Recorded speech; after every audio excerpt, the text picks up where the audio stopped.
So जसं आपण मागच्या व्हिडिओमध्ये झोपेच्या इम्पॉर्टन्स बद्दल डिस्कस केलेलं, आज आपण झोप ही कशी इम्प्रूव्ह करता येईल ह्याच्याबद्दल बोलणार आहोत. सगळ्यात पहिले अर्ली मॉर्निंगचं जे सनलाईट एक्सपोजर असतं ते घ्या, त्याच्यातून तुम्हाला खूप साऱ्या गोष्टी मिळतील आणि तुमची जी झोप आहे ती नक्कीच इम्प्रूव्ह होईल. दुसरी टिप, कॉफी कॅफेन इंटेक येते 6 PM नंतर 6 वाजल्यानंतर अवॉइड करा, बिकॉज ते तुम्हाला खूप जास्त अलर्ट ठेवतं, अवेक ठेवतं. तिसरी टिप, होईल तेवढं तुमच्या बॉडीला ऍक्टिव्ह ठेवा, एक्सरसाइज करा, बिकॉज जेवढं तुम्ही जास्त थकाल, तुम्ही थोडंसं बॉडीला स्ट्रेस द्याल, तेवढी तुमची स्लीप क्वालिटी इम्प्रूव्ह होईल. चौथी टिप म्हणजे थोडेसे डिनरमध्ये कार्बोहायड्रेट्स खा, त्याच्याने तुमचं जे सेरोटोनिन ट्रिप्टोफेन पाथवे आहे ते वाढेल आणि तुम्हाला एक मस्त शांत झोप लागेल. पाचवी टिप, ज्याच्याने मोबाईल, लॅपटॉप, टीव्ही स्क्रीन पासून जी येणारी ब्ल्यू लाईट आहे ती ऍटलीस्ट 2 तासापूर्वी ब्लॉक करा झोपण्याच्या आधी. ब्ल्यू लाईट ब्लॉकिंग ग्लासेस येतात आजकाल, तुम्ही त्याचाही वापर करू शकता. सहावी टिप, प्री स्लीप रुटीन बनवू शकता, ज्याच्यामध्ये तुम्ही थोडंसं हलकंसं मेडिटेशन करू शकता, एक लाईट म्युझिक ऐकू शकता, थोडंसं आपल्या फॅमिली सोबत टाइम स्पेंड करू शकता. सातवी महत्वाची टिप, स्लो डीप ब्रीदिंग करा झोपण्याच्या आधी.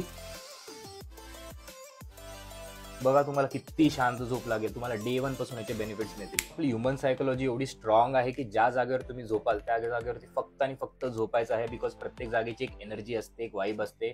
तुम्ही त्या जागेवरती तुमचं काम घेऊन बसू नका किंवा लॅपटॉप मोबाईलवरती टाइमपास करत बसू नका, आणि जे तुमचं रूम आणि बेड्स आहेत ते क्लीन ठेवा.